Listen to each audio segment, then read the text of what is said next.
नमस्कार, मैं खुशी और आप देख रहे हैं हिंद सागर। आइए नजर डालते हैं आज की बड़ी खबर पर। देश में एंटी पेपर लीक कानून लागू, आधी रात नोटिफिकेशन जारी, 3 से 5 साल तक सजा, 1 करोड़ तक जुर्माने का प्रावधान। देश में एंटी पेपर लीक कानून यानी public examination prevention of unfair means act 2024 लागू हो गया है। केंद्र सरकार ने शुक्रवार 21 जून की आधी रात इसका नोटिफिकेशन जारी किया। ये कानून भर्ती परीक्षाओं में नकल और अन्य गड़बड़ियों को रोकने के लिए लाया गया है।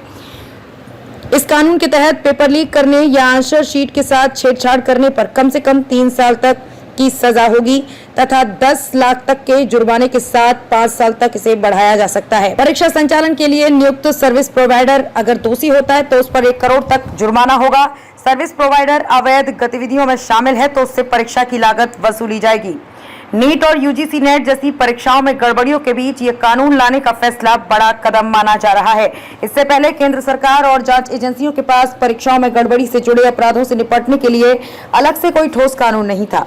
Public examination prevention of unfair means act इसी साल 6 फरवरी को लोकसभा और 9 फरवरी को राज्यसभा से पारित हुआ था। राष्ट्रपति द्रौपदी मुर्मू ने 12 फरवरी को बिल को मंजूरी देकर इसे कानून में बदल दिया। इस कानून में संघ लोक सेवा आयोग, कर्मचारी चयन आयोग, रेलवे भर्ती बोर्ड, बैंकिंग, कार्मिक चयन आयोग और नेशनल टेस्टिंग एजेंसी की परीक्षाएं शामिल होंगी। केंद्र के सभी मंत्रालयों, विभागों की भर्ती परीक्षाएं भी इसी कानून के दायरे में होंगी। इसके तहत सभी अपराध संज्ञेय और गैर जमानती होंगे।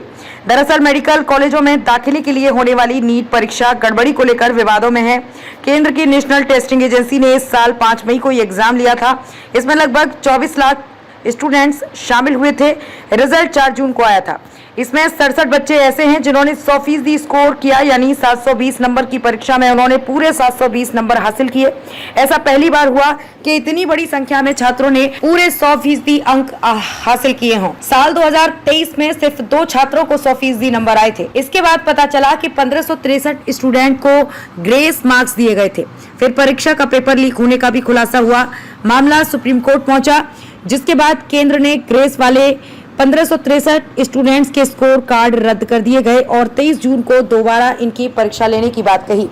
नीट में गड़बड़ी और री एग्जाम की मांग को लेकर सुप्रीम कोर्ट में अब तक 5 याचिकाएं दाखिल की गई हैं।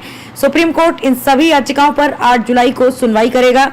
हालांकि कोर्ट ने एग्जाम को रद्द करने और 6 जुलाई से होने वाली काउंसलिंग पर रोक लगाने की मांग खारिज कर दी है। ये कानून ऑर्गेनाइज्ड गेम्स, माफिया और इस तरह के कामों में लगे हुए लोगों से निपटने के लिए लाया गया है। इसके साथ ही अगर सरकारी अधिकारी भी इसमें शामिल पाए जाते हैं तो उनको भी अपराधी माना जाएगा। किसी भी ऐसे व्यक्ति को पब्लिक एग्जाम या उससे जुड़ा काम नहीं दिया गया है, उसे एग्जाम सेंटर में एंट्री नहीं दी जाएगी। खबरों में अब तक के लिए बस इतना ही। फिर होगी आपसे मुलाकात ऐसी एक और बड़ी खबर के साथ। तब तक के लिए नमस्कार और देखते रहिए हिंद सागर। ऐसे ही लेटेस्ट अपडेट्स के लिए हमारे चैनल को सब्सक्राइब करें और तुरंत नोटिफिकेशन पाने के लिए बेल आइकन प्रेस करना ना भूलें। और यदि आप हमें फेसबुक के माध्यम से देख रहे हैं तो हमारे चैनल को फॉलो जरूर करें।